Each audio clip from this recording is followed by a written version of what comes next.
Everyone, welcome back to my channel. आज हम लोग एक नई यूनिट शुरू करने जा रहे हैं जिसका नाम है एएनएस।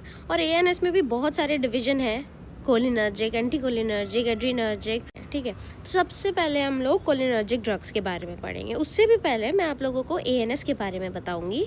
एएनएस क्या है, किस पार्ट में किस में डिवाइड किया गया है, और उन डिवाइडेड पार्ट्स के बारे में थोड़ा बहुत। ठीक है, तो एएनएस है क्या चीज़? एएनएस इनवॉलेंट्री फंक्शंस कंट्रोल करता है, ठीक है, और इफरेंट आउटपुट्स लेके जाता है फ्रॉम सेंट्रल नर्वस सिस्टम। अब central nervous system as you know is divided into brain and spinal cord. Okay, तो एएनएस को अब डिवाइड करना है अपने को। कैसे करेंगे? एनाटॉमिकली डिवाइड किया जाता है एएनएस को into sympathetic and parasympathetic system. अब मैं आप लोगों को कुछ पॉइंट्स बता दूंगी, उन पॉइंट्स के बेसिस पे you can divide easily into sympathetic and parasympathetic system. ठीक है, तो ये अगर आप ये पॉइंट्स रिमेंबर कर लोगे ना तो it is gonna be very easy for you. Okay, portion of spinal cord मतलब जो सिंपैथेटिक और पैरासिम्पैथेटिक के गैंग्लियंस है वो स्पाइनल कॉर्ड के किस पोर्शन से ओरिजिन होता है उनका। ठीक है, तो देखो ये रहा अपना सिंपैथेटिक सिस्टम, मतलब थोरैसिक और लंबर रीजन से जो भी गैंग्लियन निकलते हैं वो सिंपैथेटिक सिस्टम में। नेक्स्ट पॉइंट भी अपना इसी में कवर हो रहा है, मतलब कि आउटफ्लो कौन सा है, कहाँ से निकल रहे हैं। थोरैक्स और लंबर रीजन थे तो इसको क्या बोल देंगे? थोरैको लंबर आउटफ्लो। इधर मैं लिख दूँ आपको, थोरैको लंबर आउटफ्लो। ये हो गया अपना सिंपैथेटिक सिस्टम के लिए। अब हम पैरासिम्पैथेटिक सिस्टम के लिए बात करें तो पैरासिम्पैथेटिक सिस्टम में क्या क्या आ रहा है? क्रेनियल और सैक्रल रीजन। ठीक है, तो अब अपन इसको क्या बोल देंगे? Cranio sacral outflow. Cranio sacral outflow. ठीक है, अब नेक्स्ट पॉइंट क्या है? खुद ही पढ़ो, pre and post ganglionic fibres. Okay, ganglionic पहले तो मैं आपको बता दूं कि pre ganglionic and post ganglionic fibres क्या होता है। वैसे तो आपको पता होगा, you guys are very intelligent, but फिर भी ठीक है। प्री गैंग्लियनिक फाइबर्स क्या होता है? जो कि ब्रेन या स्पाइनल कॉर्ड से ओरिजिन होता है जिनका, ठीक है, और जिनका रिसेप्टर ऑर्गन से ओरिजिनेशन होता है वो होते हैं post ganglionic fibre. Pre ganglionic fibres of sympathetic system are short and post ganglionic fibres of sympathetic system are long. यहाँ से देखो ये रिसेप्टर ऑर्गन से ये ओरिजिनेशन हो रहा है इनका, तो ये कैसे है? लॉन्ग है। अब pre ganglionic fibres of parasympathetic system की हम अगर बात करें तो वो अपने को इधर दिख ही रहे हैं कैसे है, लॉन्ग है। और पोस्ट गैंग्लियनिक फाइबर्स जो पैरासिम्पैथेटिक सिस्टम के वो कैसे हैं? शॉर्ट। नेक्स्ट पॉइंट है न्यूरोट्रांसमीटर। अब न्यूरोट्रांसमीटर में अपन देखेंगे कि पैरासिम्पैथेटिक एंड सिंपैथेटिक सिस्टम कौन से न्यूरोट्रांसमीटर रिलीज करते हैं। तो अपने इधर लिखा हुआ है, देखो, पैरासिम्पैथेटिक क्या रिलीज करता है? एसिटाइलकोलिन, एंड सिंपैथेटिक क्या रिलीज करता है? नॉरएड्रेनालिन। ठीक है, अब एक और पॉइंट आपको याद करना है कि जो प्री गैंग्लियनिक फाइबर्स होते हैं whether they belong to sympathetic or parasympathetic system release same neurotransmitter, that is acetylcholine। ठीक है, पोस्ट सिंपैथेटिक सिस्टम के एक्सेप्शन हैं। ठीक है, post ganglionic sympathetic fibre in sweat gland release acetylcholine. अब हम देखेंगे actions of sympathetic and parasympathetic system. तो पहला ऑर्गन है हार्ट। हार्ट में क्या करता है? सिंपैथेटिक सिस्टम क्या करता है? पॉजिटिव इफेक्ट लाता है, मतलब पॉजिटिव क्रोनोट्रॉपिक, पॉजिटिव ड्रोनोट्रॉपिक और पॉजिटिव आयनोट्रॉपिक इफेक्ट। और पैरासिम्पैथेटिक क्या करता है? नेगेटिव इफेक्ट लाता है। मतलब हार्ट को स्टिमुलेट कौन करता है? Sympathetic system. जब हम कोई भी फियर की सिचुएशन में होते हैं, ठीक है, डरे हुए होते हैं, किसी से भाग रहे होते हैं, तो सिंपैथेटिक सिस्टम अपना एक्टिवेट होता है, तो उस टाइम पॉजिटिव इफेक्ट कौन देता है? Sympathetic system. और जो पैरासिम्पैथेटिक सिस्टम है उसका नेगेटिव इफेक्ट होता है टुवर्ड्स हार्ट। अब नेक्स्ट पॉइंट है अबाउट ब्रोंकस। तो ब्रोंको डायलेशन कौन करेगा? बताओ। Sympathetic system. और ब्रोंको कंस्ट्रिक्शन कौन करेगा? पैरासिम्पैथेटिक। जीआईटी में सिंपैथेटिक सिस्टम के टाइम पे कॉन्स्टिपेशन होगा या डायरिया? ऑब्वियसली कॉन्स्टिपेशन होगा ना। और डायरिया किस टाइम पे होगा? पैरासिम्पैथेटिक के टाइम पे। ठीक है, अब नेक्स्ट पॉइंट है ब्लैडर।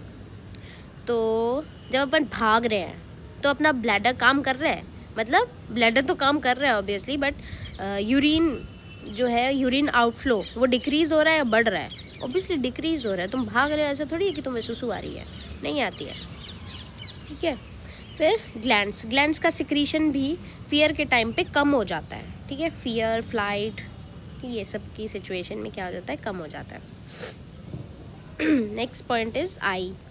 आई में अपन दो टर्म्स देखेंगे, मिड्रियासिस एंड मायोसिस। तो मिड्रियासिस मतलब क्या होता है, डायलेशन ऑफ प्यूपिल, प्यूपिल का डायलेशन, और मायोसिस मतलब कॉन्ट्रैक्शन ऑफ प्यूपिल। तो डायलेशन किस में हुआ, डायलेशन सिंपैथेटिक में हुआ, और मायोसिस किस में हुआ, पैरासिम्पैथेटिक में। अब नेक्स्ट अबाउट सेक्स है, तो इसमें ये एक ऐसा सिस्टम है जिसमें सिंपैथेटिक एंड पैरासिम्पैथेटिक एक साथ एक्टिविटी करते हैं। मतलब एजैकुलेशन के टाइम पे तो sympathetic got activated and erection के टाइम पे पैरासिम्पैथेटिक, ठीक है। अब अपन आ गए हैं पैरासिम्पैथेटिक सिस्टम की तरफ। यहाँ पे अपना कोलिनर्जिक ड्रग अब शुरू हो रहा है, ठीक है। तो अपन इसमें थोड़े थोड़े ड्रग्स के नाम पढ़ेंगे, ठीक है।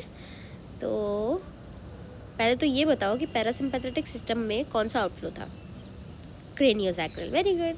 तो क्रेनियल नर्व कौन कौन सी आती है इसमें, 3, 7, 9 और 10, और सैक्रल नर्व 2, 3 एंड 4, ठीक है। अब हम देखेंगे acetyl choline synthesis. Acetyl choline का सिंथेसिस होता कैसे है, तो पहले देखो कोलिन का अपटेक होगा इनटू द न्यूरॉन, फिर कोलिन क्या करेगा, एसिटाइल कोलिन बनाएगा, ठीक है।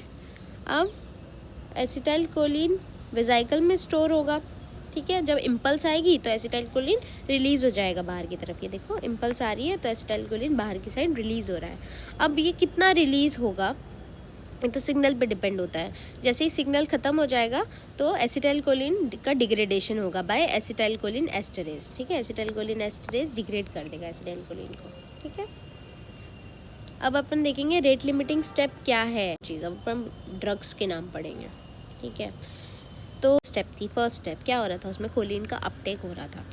तो ऐसा ड्रग जो कि कोलिन के अपटेक को इनहिबिट करे उसका नाम क्या है, हेमिकोलिनियम। मैं पेन चेंज कर लूँ, हेमिकोलिनियम।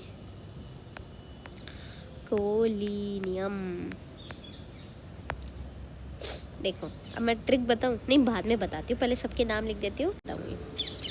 सेकेंड स्टेप क्या थी, अपटेक ऑफ एसिटाइल कोलिन या फिर formation of acetyl choline by choline, ठीक है। वो इनहिबिट हो जाए तो किस ड्रग से होगा, होगा वेजामिकोल, वेजामिकोल। अब क्या हुआ था, सिग्नल्स आए थे, और सिग्नल आने की वजह से एसिटाइल कोलिन न्यूरॉन से बाहर रिलीज़ हुआ था, ठीक है। अब वही अगर रिलीज इनहिबिट कर दिया जाए तो कौन सा ड्रग होगा, वो होगा बोट्युलिनम टॉक्सिन, बोट्युलिनम टॉक्सिन।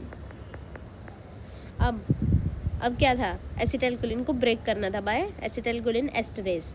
अब अगर इनहिबिट हो जाए एसिटाइल कोलिन का ब्रेकेज तो किस ड्रग से होगा, होगा फाइजोस्टिगमिन, फाइजोस्टिगमिन।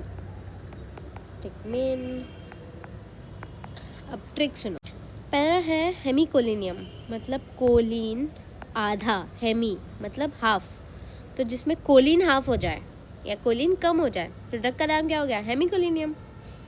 और नेक्स्ट ड्रग इज़ वेजामिकोल। वेजामिकोल मतलब वेजाइकल, न्यूरॉन की जो वेजाइकल होती है, वेजाइकल में कोलिन, कोल है ना, वेजाइकल में कोलिन नहीं, वेजामिकोल, वेजाइकल में कोलिन नहीं, ठीक है। बोट्युलिनम टॉक्सिन। अब बोट्युलिनम टॉक्सिन की ट्रिक क्या है, मतलब वेजाइकल को अगर अपन एक बॉटल मान लें, ठीक है, तो बॉटल के अंदर ही टॉक्सिन रह गया, बॉटल के अंदर ही टॉक्सिन, मतलब वेजाइकल के अंदर ही टॉक्सिन, बाहर रिलीज नहीं हो रही, दैट इज बोट्युलिनम टॉक्सिन। फिर नेक्स्ट ड्रग है फाइजोस्टिगमिन। फाइजोस्टिगमिन तो आपको ऐसे ही याद करना पड़ेगा, इसकी कोई ट्रिक नहीं है। Bye bye. अगर आपको मेरा वीडियोज़ अच्छे लगते हैं तो please like, share, comment and subscribe to my channel. Thank you.